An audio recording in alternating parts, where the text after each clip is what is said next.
Hello students, I Amrita Indoliya, your NEET chemistry mentor. और students, आज अपन स्टार्ट करने जा रहे हैं अपना नेक्स्ट पार्ट, जो कि है प्रैक्टिस सेशन का पार्ट। हम लोगों ने हाइड्रोजन चैप्टर आपके साथ मैंने पूरा डिस्कस किया था। आफ्टर दैट अब मैं आपके साथ उसके कुछ प्रैक्टिस क्वेश्चंस के बारे में डिस्कशन शुरू कर रही हूँ। अब हाइड्रोजन बहुत ही छोटा टॉपिक था, बहुत ही ईजिली हमने पूरे को in a flow chart form plus to the point topics के साथ मैंने आपके साथ कवर किया। चलिए अब हम क्वेश्चन सेशन स्टार्ट करते हैं। So let's begin with the question number 1। ये देखिए क्वेश्चन नंबर 1 में आप देखिए आपसे क्या पूछा गया है। सबसे पहले ये पिक कीजिए question number 1 C, HCl is added to the following oxide, which one would give H2O2। बहुत ही इजी सा है, आपको क्लियर दिख रहा है। आपसे बस इतना सा पूछा गया कि अगर HCl को मैं इनमें से किसी ऑक्साइड के साथ ऐड करती हूं तो कौन सा ऑक्साइड इनमें से, ये जो ऑक्साइड्स हैं, अगर इसको HCl के साथ ऐड किया जाता है तो H2O2 कौन देगा। अब पहले मुझे ये बताओ कि H2O2 को क्या कहा जाता है। आंसर तुम्हें यहीं से मिल जाएगा। क्या इसको हम परऑक्साइड कहते हैं?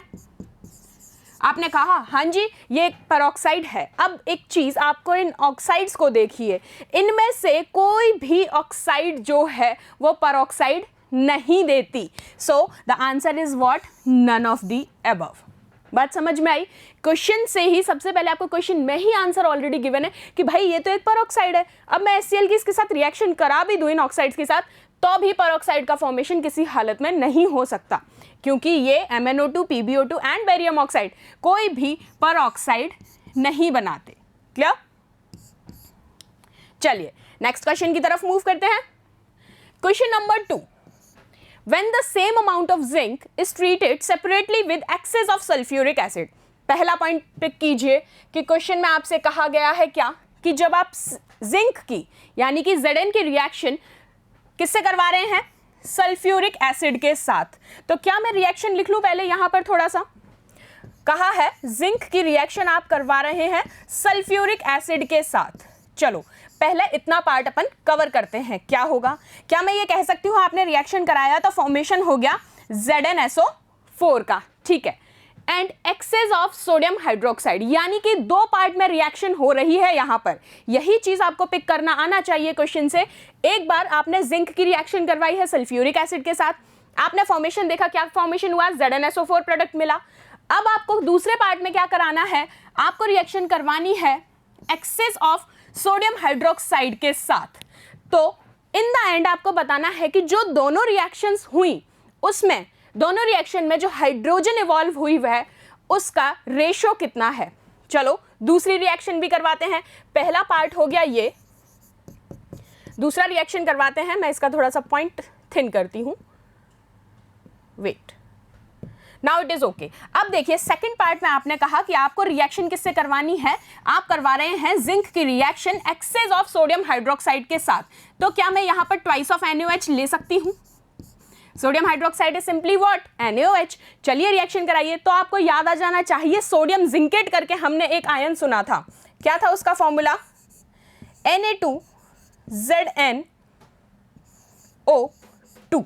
क्या ये फॉर्मूला था?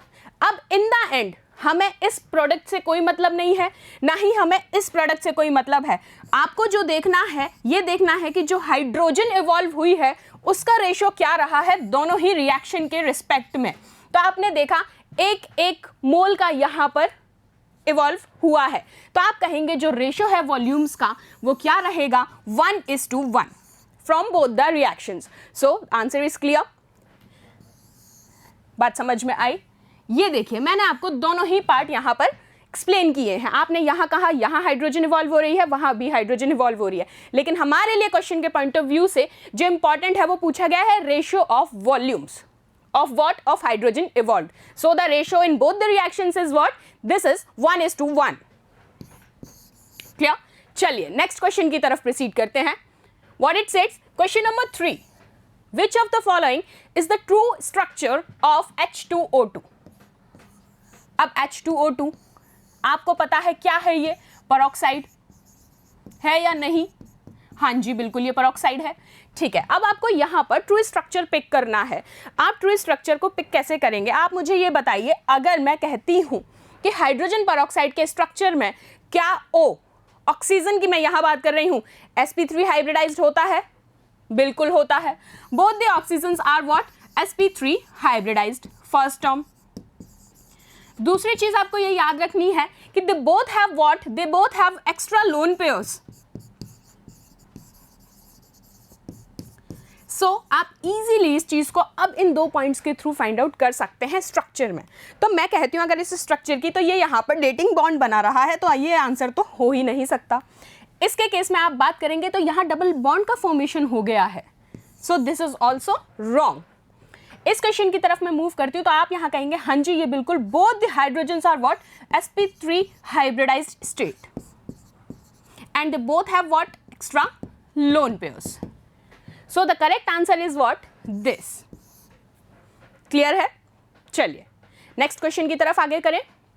नेक्स्ट क्वेश्चन देखिए, question number 4 what says, when electric current is pass through an ionic hydride.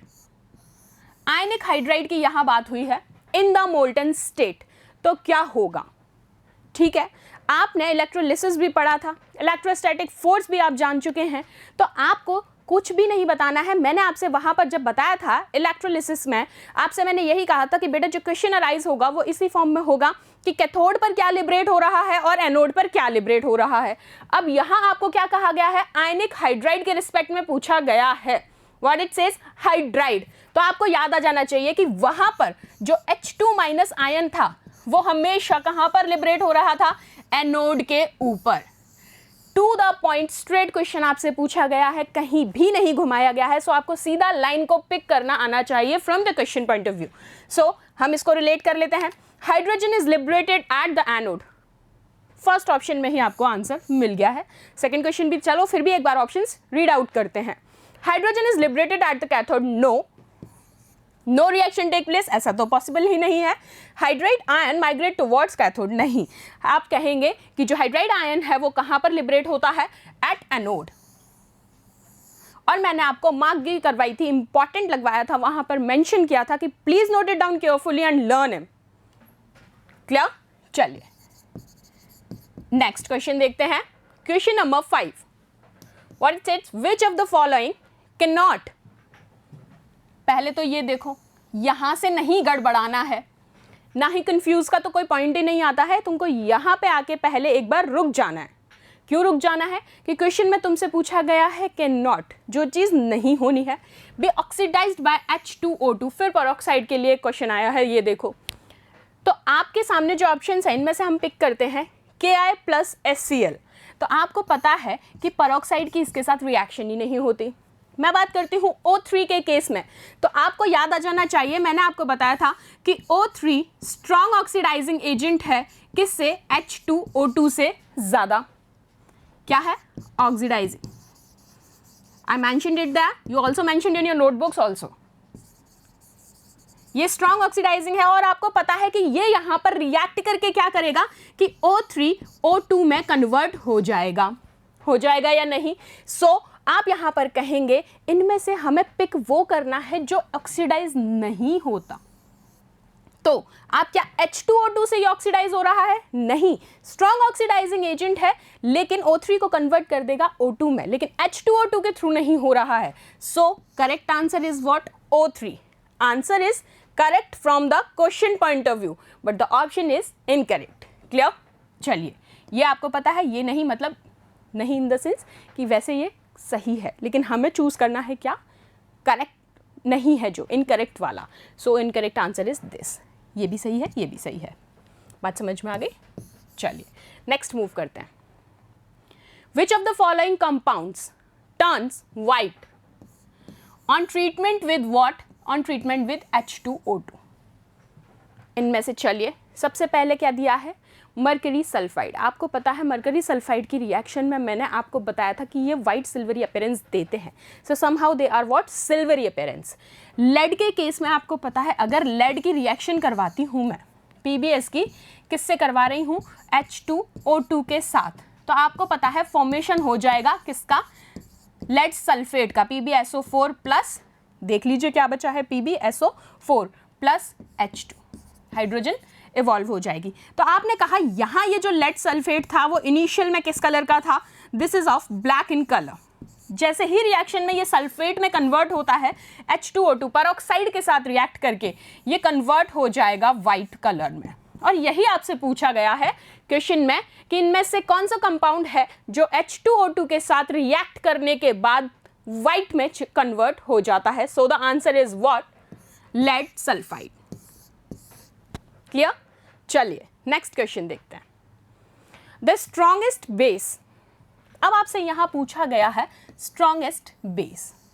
ये क्वेश्चन बताएंगे आप लोग.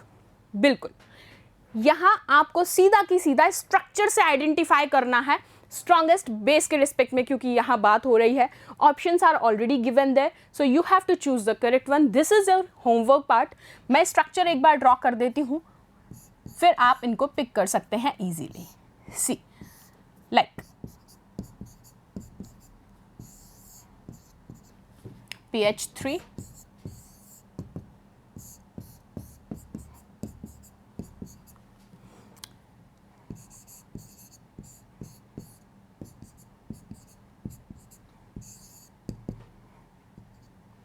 And SB. चलो स्ट्रक्चर्स भी अपन ने बना लिए, कोई दिक्कत नहीं है स्ट्रक्चर के फॉर्मुलेशन में भी. लेकिन यहां एक बात बताओ, क्या ये ग्रुप 15 के मेंबर्स हैं? न्यूजीलैंड, पाक, ऑस्ट्रेलिया सब बिके. पहले तो आपको ये याद आ जाने चाहिए थे, न्यूजीलैंड, पाक, ऑस्ट्रेलिया सब बिके. ये ग्रुप 15 के एलिमेंट्स हैं या नहीं? बिल्कुल हैं. तो अब ग्रुप 15 के एलिमेंट्स में ये बात याद करो कि यहां पर अगर मैं आपसे कहती हूं if you are moving down the group, what I said, down the group आप मूव कर रहे हैं, तो क्या यहां पर बेसिक कैरेक्टर इंक्रीज होगा या डिक्रीज होगा? था ये आपका होमवर्क पार्ट. चलो फिर भी मैंने एक बार बता दिया. बेसिक कैरेक्टर यहां पर डिक्रीज होगा. क्यों डिक्रीज होगा बेसिक कैरेक्टर? क्योंकि आप देख रहे हैं जब आप डाउन द ग्रुप मूव कर रहे हैं क्या हो रहा है? साइज इंक्रीज हो रहा है. साइज क्या हो रहा है? यहां पर इंक्रीज हो रहा है. As you are moving down the group, basic character is decreases, size increases. किसका साइज की बात कर रही हूं मैं? Central atom. ठीक है. अब यहां आपको फाइंड आउट करना है स्ट्रॉन्गेस्ट बेस, तो आप पिक कर सकते हैं. ये देखिए न्यूजीलैंड, पाक, ऑस्ट्रेलिया. तो आप कहेंगे ये जो आपका आर्सेनिक या ये, इन दोनों में से, तो अब आप मुझे होपफुली कि अब आप मुझे इजीली पिक करके बता सकते हैं. चलो मैंने इसीलिए तुमको कंफ्यूज करने के लिए अगर मैं ये चीज़ें कर रही हूँ. देखो डाउन द ग्रुप मूव कर रहे हो, बेसिक कैरेक्टर डिक्रीज हो रहा है, तो भाई सबसे ज़्यादा कौन होगा? ये. तो इसके हाइड्राइड की बात होगी ना. स्ट्रॉन्गेस्ट बेस कौन होगा? Ammonia, NH3. Down the group move कर रहे हो, ग्रुप सीरीज में है, कहीं भी कोई फ्लक्चुएशन नहीं है, कोई अबनॉर्मल बिहेवियर नहीं है. नॉर्मल बिहेवियर के एस्पेक्ट में आपसे पूछा गया है, आपने कहा down the group basic character decreases as the size of central atom increases in the group 15 hydrides. So the correct answer for the strongest base is what? NH3. Clear? चलिए next question. Semi water gas is a mixture of. Semi water gas आपसे पूछा गया है. I hope कि आपको याद होगा जब उस दिन मैंने आपको कहा था कार्बन मोनोऑक्साइड को आप किसके साथ रिएक्ट करवाते हैं? H2 के साथ और N2 के साथ. जब इन तीनों की रिएक्शन होती है तो आप कहते हैं यहाँ फॉर्मुलेशन होता है सेमी वाटर गैस का. आप जो कंफ्यूज होते हैं हमेशा वो क्या करते हैं, आप करके आ जाते हैं CO और N2. आप ये वाला ऑप्शन चूज कर लेते हैं, जबकि ये नहीं होता, ये कॉम्बिनेशन होता है तीनों का, carbon monoxide plus H2 plus N2. इसको कहा जाता है क्या? Semi water gas. चलिए नेक्स्ट क्वेश्चन देखते हैं. Question number 9. ये आप बताओगे. A hydride of nitrogen which is acidic. क्या पूछ रही हूं मैं? A hydride of nitrogen which is acidic. Nitride की हाइड्रोजन, भाई साहब हाइड्राइड पूछी है नाइट्रोजन की. अभी जो इनमें से एसिडिक है, अभी के अभी हमने ग्रुप 15 के बारे में बात की थी. अब यहाँ पर आपको हाइड्राइड के लिए पूछा गया है. ये तो अमोनिया है, ये हाइड्राइड नहीं है. N2H2 के रिस्पेक्ट में भी आप बात करेंगे, नहीं है. ये है N3H. बात समझ में आ गई? क्योंकि एसिडिक पूछा गया है आपसे. क्वेश्चन में पिक करो, पूछा क्या गया है?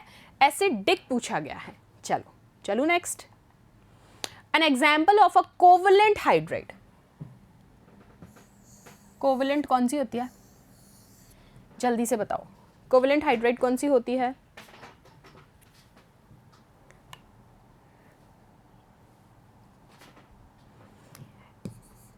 ये लो, दिख रहा है ना? हाँ दिख रहा है तुमको, सब दिखता है तुमको। मुझे ये बताओ, अभी थोड़ी देर पहले बताया था कि यहाँ पर आपको मिक्सिंग किस अकॉर्डिंग देखनी है। अब आपने कहा ग्रुप 15 के हैं, ये वाला नहीं है। क्या है ये ग्रुप 15 का? यहाँ सोडियम, ये है नहीं है। तो पहले तो ये पिक करना आना चाहिए कि अब ये अलग अलग ग्रुप मेंबर्स उठाए हैं इसने। सो आप कहेंगे कोवेलेंट के रिगार्डिंग जब आपसे बात हुई है, तो जब आप क्या कर रहे हैं, इलेक्ट्रॉन की शेयरिंग करा रहे हैं, तो वहाँ पर कोवेलेंट बॉन्ड का फॉर्मेशन होता है। सो इनके केस में आप कहेंगे तो ये है आंसर डी। बात समझ में आ गई?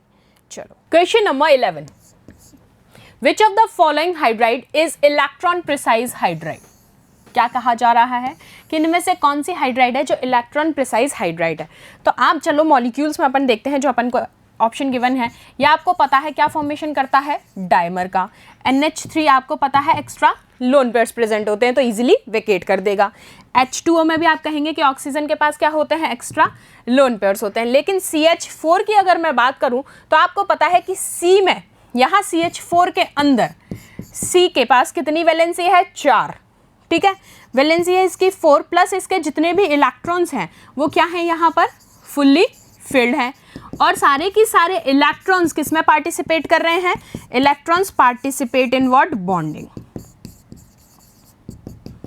सो आप क्या कह सकते हैं इजीली कि यहाँ पर इलेक्ट्रॉन प्रिसाइज कौन सा कहलाएगा? Hydride CH4। बात समझ में आई? चलिए नेक्स्ट क्वेश्चन की तरफ देखते हैं। Eight high temperature and high pressure, अब दोनों ही कंडीशन दी गई हैं हाई टेम्परेचर और हाई प्रेशर की। पहले तो ये पिक करो, ठीक। अब ऑप्शन पढ़ते हैं। Hydrogen can be fused to form helium, helium can be fused to form hydrogen, helium dissociate to form hydrogen. यानी कि इसने किसके रिस्पेक्ट में बात की है? हाइड्रोजन और हीलियम के। तो मैं आपको बता दूं कि जब आप ऑर्डिनरी टेम्परेचर की बात करते हैं हाइड्रोजन के रिस्पेक्ट में, क्या कह रही हूं मैं? At ordinary temperature hydrogen converted to dihydrogen. ठीक है, लेकिन इन्होंने कहा है हमें ऑर्डिनरी टेम्परेचर से मतलब ही नहीं है। इन्होंने ऑप्शन आपको पूछा है हाई टेम्परेचर और हाई प्रेशर की रेंज में। तो आपको पता होना चाहिए कि ये जो हाइड्रोजन है at high temperature and pressure, both at high temperature and pressure, it converts what? Hydrogen can be fused to form helium. किसमें फ्यूज हो जाता है? हीलियम में। बात समझ में आ गई? चलिए next question. Ordinary water is not used as a moderator in nuclear reactors because ordinary water को हम यूज क्यों नहीं करते हैं भाई मॉडरेटर्स में? It can not show down fast moving neutrons. नहीं, ये बात हमें पिक करना है नॉट यूज्ड, कि हम इस कौन सा रीजन है जिसकी वजह से ऑर्डिनरी वाटर को यूज नहीं किया जाता। It can not remove the heat from the reactor core, it absorb the fast moving neutrons. Ordinary water जो है वो क्या करता है? फास्ट मूविंग न्यूट्रॉन्स को अब्जॉर्व कर लेता है। बिकॉज ऑफ दिस, क्योंकि ये क्या करता है? ऑर्डिनरी वाटर इजीली न्यूट्रॉन्स को अब्जॉर्व कर देता है और मिक्सिंग कर देता है। ठीक है, सो हम इसको मॉडरेटर की तरह न्यूक्लियर रिएक्टर्स में कभी भी यूज नहीं करते हैं, just because it absorbs what? Fast moving neutrons. Question number 40, which of the following on reaction with dilute H2SO4 releases hydrogen gas? चलो कॉपर की अगर मैं बात करूं, कॉपर की रिएक्शन कराओ H2SO4 के साथ, तो आपने कहा बन गया CuSO4 प्लस H2। ठीक है, जिंक की करा देते हैं ZnSO4 प्लस H2। आयरन की कराते हैं FeSO4 प्लस H2। चलो ये रिएक्शन तो मैंने लिख दी, लेकिन यहाँ जो आपको चीज़ पिक करनी आनी चाहिए वो ये है कि बेटा जो लिबरेशन है ना, हाइड्रोजन जो रिलीज होगी वो इन दो केसेस में होगी। यानी कि इन दो केसेस में, कॉपर के केस में हाइड्रोजन लिबरेट नहीं होती। क्यों नहीं होती? क्योंकि ये क्या है? मेटल है। ठीक है, आप कहेंगे आयरन भी तो मेटल है, लेकिन उसकी प्रॉपर्टी कैसी होती है, इजीली ऑक्सीडाइज कर देता है। तो आप कहेंगे कॉपर जो है वो H2 रिलीज नहीं करता है, किसके साथ, डाइल्यूट H2SO4 के साथ रिएक्शन कराने पर। So your answer is what, both B and C. Next question देखते हैं। H2O2 कैन नॉट, फिर से आ गया है, can not be synthesized by addition of ice cold H2SO4 on BaO2, addition of cold H2SO4 on PbO2। अब हमें पूछा गया है कैन नॉट। आपको याद आ गया होगा कि बेरियम ऑक्साइड की रिएक्शन में तो होता था, सो ये आंसर तो सही है। Addition of ice cold H2SO और PbO2 तो बेटा ये नहीं होगा। एरियल ऑक्सीडेशन ऑफ 2-ethyl एंथ्राक्विनॉल, एंथ्राक्विनॉल के केस में भी हमने पढ़ा था, ये भी सही है। Electrolysis of NH4 to SO4 at a high current density, ये वाला पार्ट भी सही है, लेकिन हमसे पूछा गया है कौन सिंथेसाइज नहीं होता, किसके थ्रू ये सिंथेसाइज नहीं होता। तो आप कहेंगे जब आप PbO2 की रिएक्शन करा रहे हैं H2SO4 के साथ, तो आपको रिएक्शन क्या देखने को मिलेगी, PbSO4 plus H2O plus O, half of, आप कह सकते हैं, ठीक है। तो इस तरीके से आप रिएक्शन कराएंगे तो आप कहेंगे कि H2O2 कभी भी सिंथेसाइज नहीं होगा जब आप किससे रिएक्शन करा रहे हैं, PbO2 से। So correct answer from the incorrect point of view of the question is what, this. Clear? चलिए, atomic hydrogen react with oxygen, atomic hydrogen react with oxygen to give almost pure water, almost pure hydrogen peroxide, a mixture of water and hydrogen peroxide और none of these. तो मुझे एक चीज़ बताओ, जब कभी भी आप एटॉमिक बात आ जाए ना, याद रख लेना, लिख लो कहीं भी, बहुत इंपॉर्टेंट क्वेश्चन है। जब कभी भी याद क्या रखना है, आपसे पूछ लिया जाए एटॉमिक हाइड्रोजन के रिस्पेक्ट में, तो एक ही चीज़ दिमाग में रखनी है कि क्या देगा, प्योर H2O2, क्या देगा, प्योर H2O2। एटॉमिक हाइड्रोजन का मतलब क्या है, ये, तो ये बनेगा, ये होती है इसकी रिएक्शन, इतनी इजी बनेगा क्या, दिस। बात समझ में आ गई? सिर्फ इतना याद रख लो, अगर वो पूछ रहा है एटॉमिक हाइड्रोजन से तो आपको यही याद रखना है, क्या बनेगा, हाइड्रोजन पेरोक्साइड। क्लियर?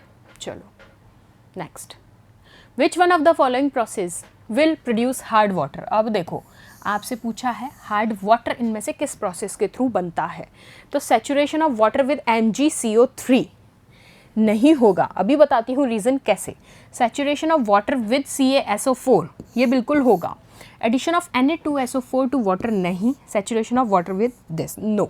अब देखो, अब मुझे बताओ, वाटर हार्ड वाटर के लिए बात की गई है, यानी कि DTO की बात हो रही है, ठीक है। अब आप हार्ड वाटर के अंदर बात करते हो, तो जब कभी भी इसको हम सॉफ्टनिंग के प्रोसेस में चेंज करते हैं, तो सॉफ्टनिंग के प्रोसेस में आपको हमेशा देखने को मिला है कि कैल्शियम के आयंस, ठीक है, और सल्फेट्स जो होती हैं मैग्नीशियम के, तो आप कहते हैं हमेशा वहाँ पर कैल्शियम +2 आयन और Mg+2 आयन्स, इन दोनों की वजह से वाटर की सॉफ्टनिंग होती है। तो यहाँ आपको क्लियर पता होना चाहिए, जो कैल्शियम आयन की बात होगी हम उसी को यूज़ करेंगे। So saturation of water with what, CaSO4।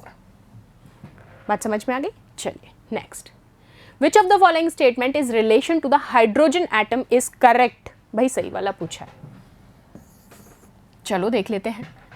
Hydrogen के रिगार्डिंग पूछा गया आपसे, correct. 3s 3p and 3d orbital all have same energy. क्या तीनों की सेम एनर्जी होती है? नहीं। 3s and 3p orbitals are of lower energy than 3d।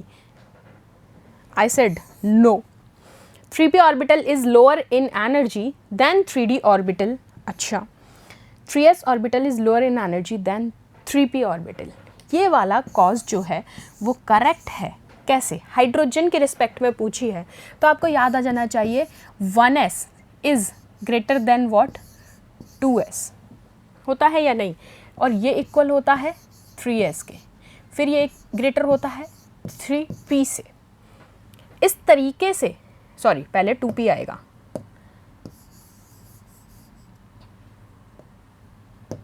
क्या होगा, 2s is equals to 2p then equals to 3s। फिर इस तरीके से आप पूरा एनर्जी ऑर्डर लिखते हैं या नहीं? तो आप कहेंगे 3s orbital is lower in energy than 3p।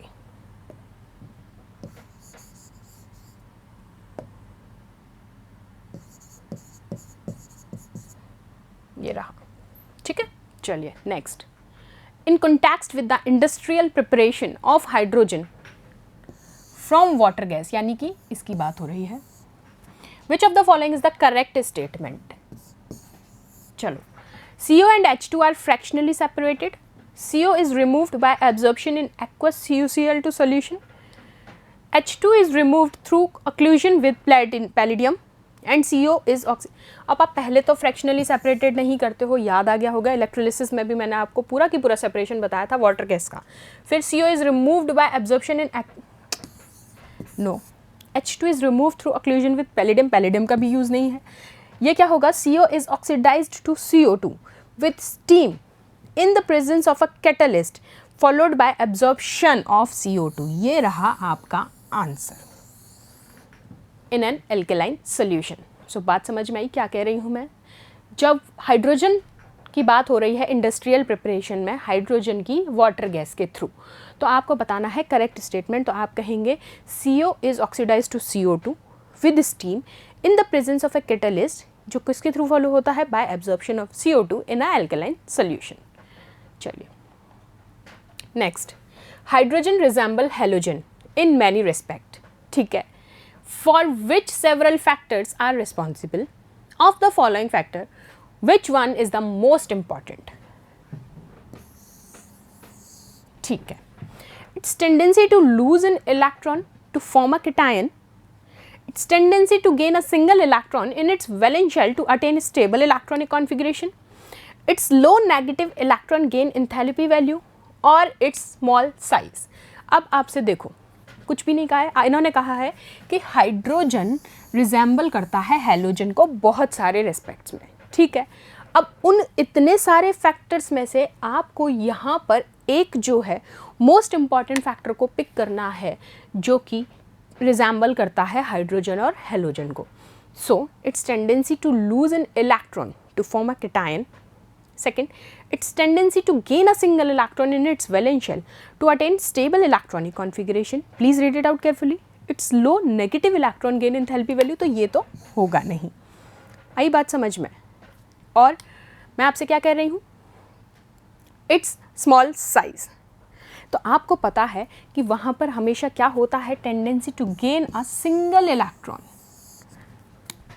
क्या याद रखना है कि वो इजीली सिंगल इलेक्ट्रॉन गेन कर लेते हैं, इसलिए ये दोनों इंपॉर्टेंट पूछा है ना। फैक्टर्स तो बहुत सारे हैं लेकिन मोस्ट इंपॉर्टेंट आपसे पिक करवाया है, in its valence shell to attain a stable electronic configuration. बात समझ में आई। हमने हाइड्रोजन के कुछ प्रीवियस ईयर्स के क्वेश्चन आपके साथ अभी डिस्कस किए हैं, प्रीवियस हैं प्लस इंक्लूडिंग जो और बनने के चांसेस रहते हैं। सो ये जो क्वेश्चंस थे, आपने एक चीज़ अगर नोट की हो तो यहाँ टू द पॉइंट क्वेश्चंस थे, बहुत ज़्यादा घुमाना फिराना नहीं था, क्योंकि हाइड्रोजन चैप्टर बहुत वास्ट चैप्टर है नहीं, बहुत ही छोटा सा चैप्टर है और इसमें बेटा टू द पॉइंट ही पूछा जाता है, मोस्टली कैथोड एनोड और रिजेम्बलेंसेस। सो प्लीज़ हम नेक्स्ट सेशन में फिर से मिलेंगे कुछ एक क्वेश्चन पार्ट के साथ, और मैं आपके साथ अभी डिस्कस करूंगी कुछ क्वेश्चंस और बताऊंगी कि किस तरीके के वेरिएशंस आ सकते हैं। तब तक फिर से मैं एक बार रिक्वेस्ट करूंगी, प्लीज़ बेटा आप इनको अच्छे से, इन क्वेश्चंस के अलावा NCERT को भी और जो मैंने पढ़ाया है उसका एक फ्लो चार्ट ज़रूर बनाया करो चैप्टर के एंड में, ठीक है, इन अ सिंगल पेज, ठीक है। Thank you so much students.